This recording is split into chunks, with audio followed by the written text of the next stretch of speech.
Most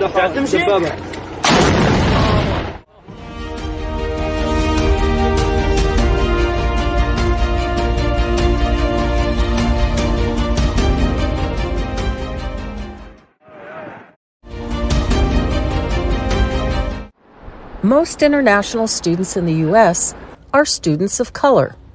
Amid the pandemic, which started in China, anti-Asian hate crime has spiked 150% nationwide, according to police data. Since March 2020, Stop AAPI Hate, a group that monitors racism against Asian Americans and Pacific Islanders, says it received more than 6,000 reports of hate incidents.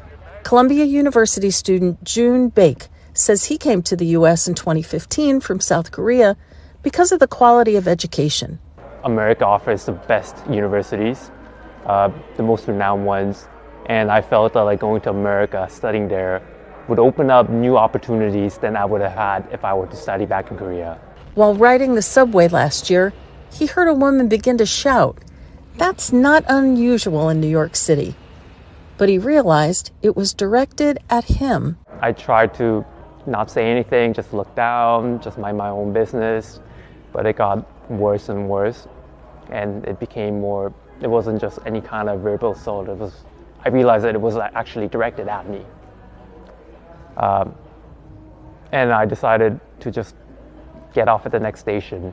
Shootings in March near Atlanta, Georgia, left 8 people dead, including 6 Asian women.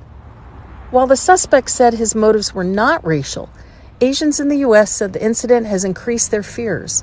Jessica, a Chinese national from South Africa, graduating from the Parsons School of Design in New York, said news reports of anti-Asian incidents have made her more cautious. I used to feel really safe in New York,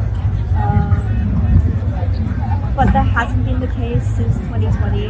For the first time, I feel almost targeted when I'm walking on the street. It's really sad because I have to avoid going out in the dark. I have to avoid certain streets which are dark. I have to always be very cautious and very aware of my Asian identity. All the students VOA talk with said they generally feel comfortable on campus and among America's diverse urban populations. They say the experience of living in a multicultural society has been a great lesson. It's been an amazing journey, especially when I look back. I really got to see so many different cultures coming together, and most importantly, meet friends from different countries, different cultures, and get to know their stories. Really expanded my mind, and I appreciate this kind of freedom for me to explore the world. But just having Asian features creates anxiety lately. When I was watching the recent news, I definitely feel really sad to see those attacks happening not only in New York City but also in other cities as well. And sometimes I feel a little bit unsafe when I'm in this kind of situation. I'm lucky because I've been receiving a lot of love and support.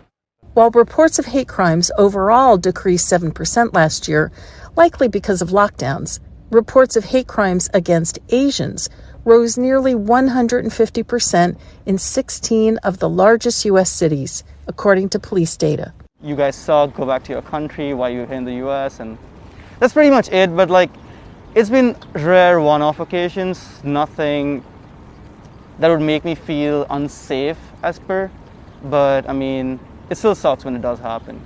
Kathleen Struck, VOA News, New York.